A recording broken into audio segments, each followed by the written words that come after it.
Hello, my name is Nate. My name is Tucker. My name is Kevin. My name is Gage. Welcome to our podcast. Today's topic is on one of America's most prolific serial killers. His name is Samuel Little. Any of you ever heard of him? No, I haven't. What's the extent of his crimes? Well, he confessed to killing over 90 women throughout the U.S. and committed many other crimes. Wow, over 90? How did he get away with that? I have no clue. He was arrested and went to jail multiple times throughout his life. A couple times was even for murder, but he got out only a couple years later. This man has been troubled throughout his life, even since he was a kid. How so? What could have happened when he was a kid to make him become the monster that he has become? No event in his life has caused him to commit these horrible crimes. He just started it like this. When he was younger, he would have sexual fantasies of strangling women. At 16, Sam was first convicted for breaking and entering, and he was sent to juvenile detention. So he had a criminal history. When did he start murdering people? He had an extensive criminal history. It's not exact on when he first murdered his first victim, but it's estimated to be around 1970. What do you mean by extensive? What I mean is Sam had a long list of crimes he committed. He committed murder, aggravated assault, theft, driving under the influence, shoplifting, solicitation, armed robbery, fraud, kidnapping, rape, and attack on government officials. Wow, this guy seems terrible. Where did he commit these terrible, terrible crimes? He committed these crimes all across the country, but the states most notable for his terror were Nevada, Ohio, California, Florida, and many others. He targeted large crime areas in major cities to stay under the cops' radar. Did he ever target a specific person or type of person? Like a woman, man? He killed only women. He mainly targeted prostitutes and drug-addicted women. Because of the time period of early 70s to late 90s, police often didn't look much into these type of women disappearing, unfortunately. It was usually chalked up to overdoses, accidents, and natural causes.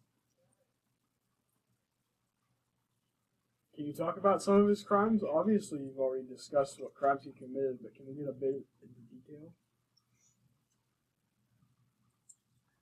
Well, he went to juvenile detention in 1956 for breaking and entering, like I already said. Later in 1961, he went to jail for 4 years in Lorraine for breaking into a furniture store and was released in 1964. By 1975, he had been arrested for 26 crimes in 11 different states across the U.S. In 1982, he was arrested for the murder of 22-year-old, whose name I won't say for respect of the family, in Mississippi. The grand jury refused to indict him for her murder, and while under investigation, he was extradited to Florida for the murder of a 26-year-old. Witnesses identified Little as being at the scene at the time of the crime, but due to mistrust of the witness testimonies, he was acquitted in 1994. You said before how his crimes escalated into the late 90s. As well, after 1984, what else happened? Well, still in the 1980s, in 1984, he was arrested for the kidnapping, beating, and strangling of a 22-year-old who did survive.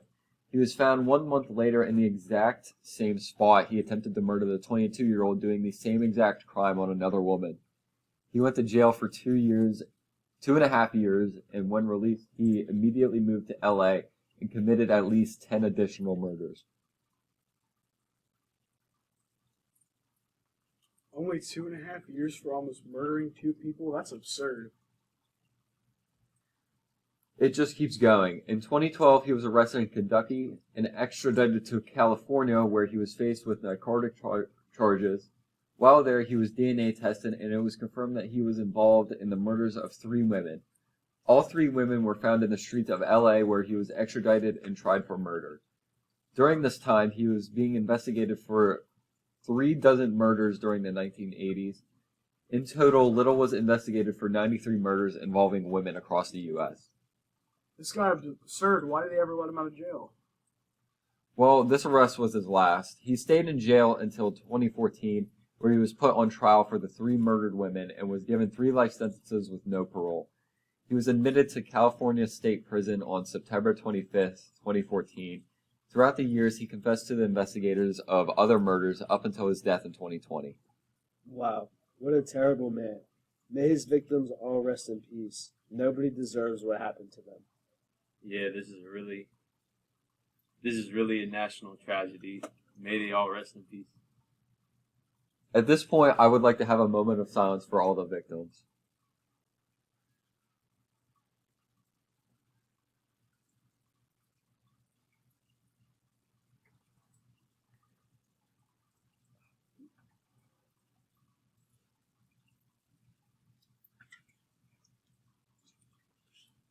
Well, that will conclude the story of Samuel Little.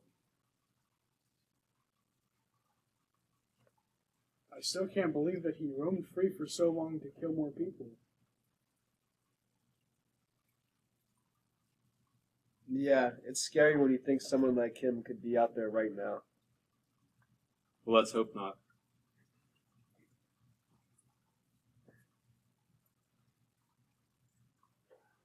Yeah, that's not a good thought to have. Well, that finishes this week's podcast. Thank you to everybody that tuned in, and have a good rest of your day.